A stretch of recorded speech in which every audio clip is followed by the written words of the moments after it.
ये रहा आपका पहला प्रश्न। भारत की पहली high altitude wild life safari किस केंद्र शासित प्रदेश में शुरू की गई है? ए. जम्मू कश्मीर, बी. लद्दाख, सी. सिक्किम, डी. उत्तराखंड।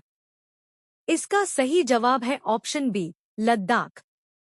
ये रहा आपका दूसरा प्रश्न। High altitude wild life safari किस ऊंचाई वाले क्षेत्र में आयोजित की जाएगी? ए. 1000 से 2500 मीटर, बी. 2000 से 4000 मीटर, सी. 2750 से 5000 मीटर, डी. 3500 से 6000 मीटर।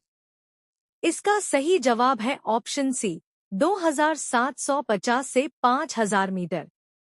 ये रहा आपका तीसरा प्रश्न। High altitude wild life safari में मुख्य रूप से किस वन्यजीव को देखने का अनुभव मिलेगा? ए. एशियाई हाथी, बी.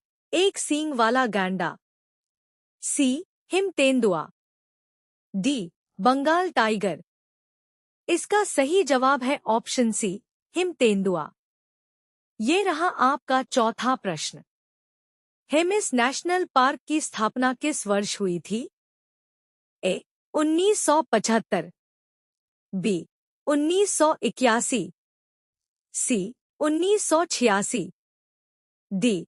1990। इसका सही जवाब है ऑप्शन बी, 1981। ये रहा आपका पांचवा प्रश्न। हेमिस नेशनल पार्क का क्षेत्रफल लगभग कितना है? ए. 2400 वर्ग किमी, बी. 3400 वर्ग किमी, सी. 4400 वर्ग किमी, डी. 5400 वर्ग किमी। इसका सही जवाब है ऑप्शन सी, 4400 वर्ग किमी। ये रहा आपका छठा प्रश्न। स्नो लेपर्ड को IUCN की रेड लिस्ट में किस श्रेणी में रखा गया है? A. Endangered, B. Vulnerable, C. Critically endangered, D. Near threaten.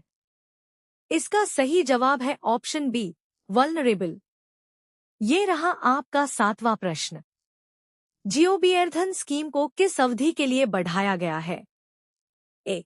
2025 से 26 से 2030 से 31, बी. 2026 से 27 से 2035 से 36, सी. 2027 से 28 से 2037 से 38, डी. 2026 से 27 से 2030 से 31। इसका सही जवाब है ऑप्शन बी, 2026 से 27 से 2035 से 36। ये रहा आपका आठवां प्रश्न। जियोबियर्धन स्कीम के विस्तार के लिए कितना बजट निर्धारित किया गया है? ए.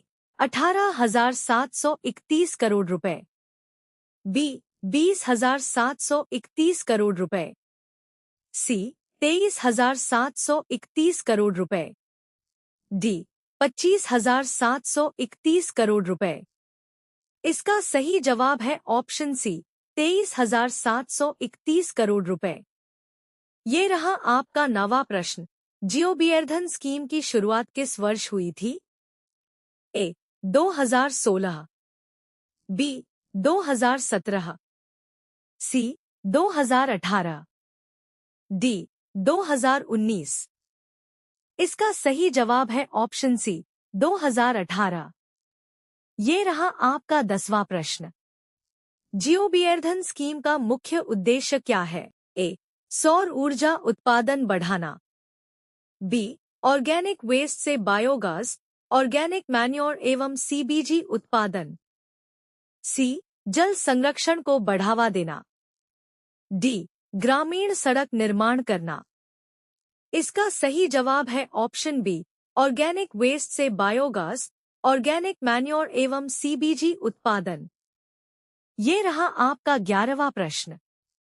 दूसरा राष्ट्रीय बंदरगाह सुरक्षा सम्मेलन 2026 कहाँ आयोजित किया गया? ए. मुंबई, बी. चेन्नई, सी. कोच्चि, डी. नई दिल्ली इसका सही जवाब है ऑप्शन डी, नई दिल्ली। ये रहा आपका 12वां प्रश्न। Grand Chess Tour Saint Louis Rapid Blitz 2026 का विजेता कौन रहा? A. Wesley So, B. Levon Aronian, C. R. Praggnanandhaa, D. Fabiano Caruana. इसका सही जवाब है ऑप्शन सी, आर. प्रज्ञानंदा। ये रहा आपका 13वां प्रश्न। सेंट लुइस रैपिड ब्लिट्ज 2026 का आयोजन किस देश में हुआ?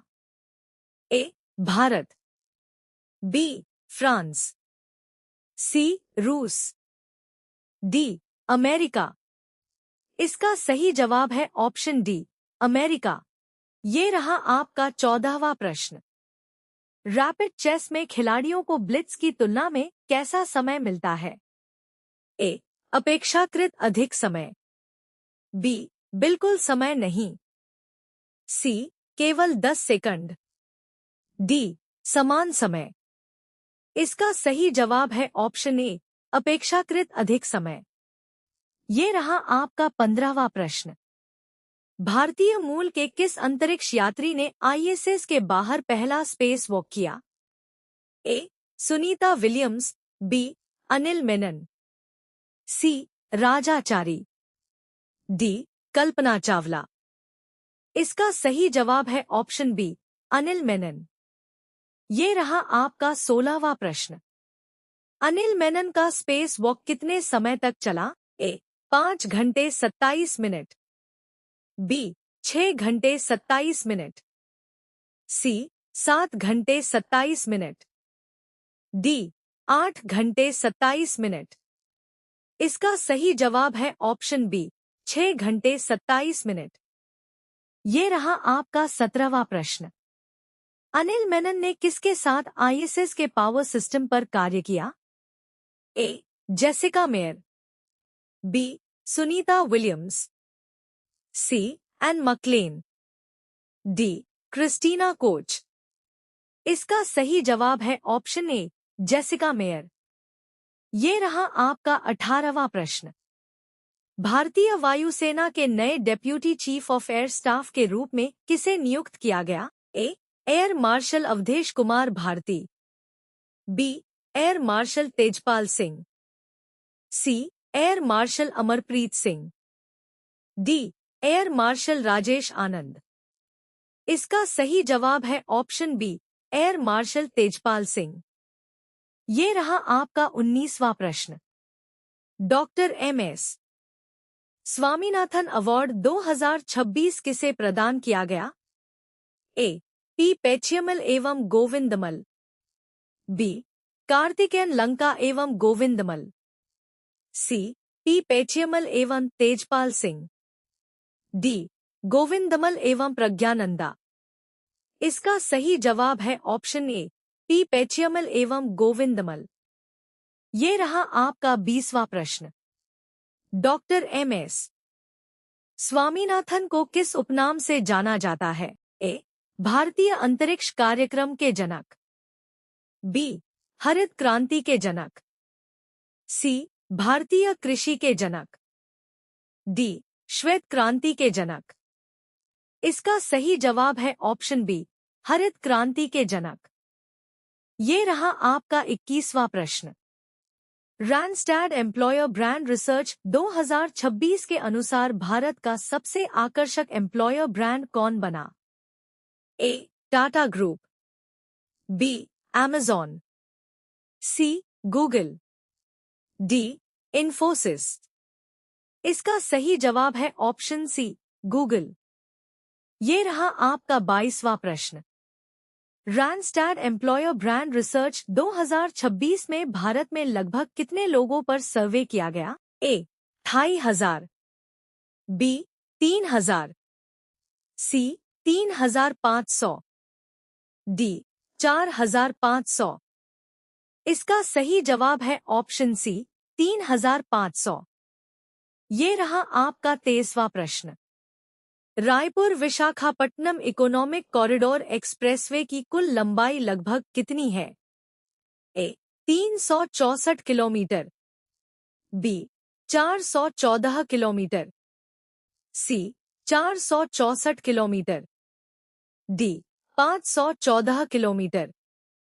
इसका सही जवाब है ऑप्शन सी 464 किलोमीटर। ये रहा आपका 24वां प्रश्न। रायपुर विशाखापट्टनम इकोनॉमिक कॉरिडोर में छत्तीसगढ़ के हिस्से की लंबाई कितनी है? ए 125 किलोमीटर, बी 200 किलोमीटर, सी 240 किलोमीटर, डी 280 किलोमीटर। इसका सही जवाब है ऑप्शन सी 240 किलोमीटर। ये रहा आपका 25वां प्रश्न। केशकाल की पहाड़ियों में बनाई जा रही सुरंग की लंबाई कितनी है? ए 1.8 किलोमीटर, बी 2.2 किलोमीटर, सी 2.8 किलोमीटर, डी 3.8 किलोमीटर। इसका सही जवाब है ऑप्शन सी 2.8 किलोमीटर।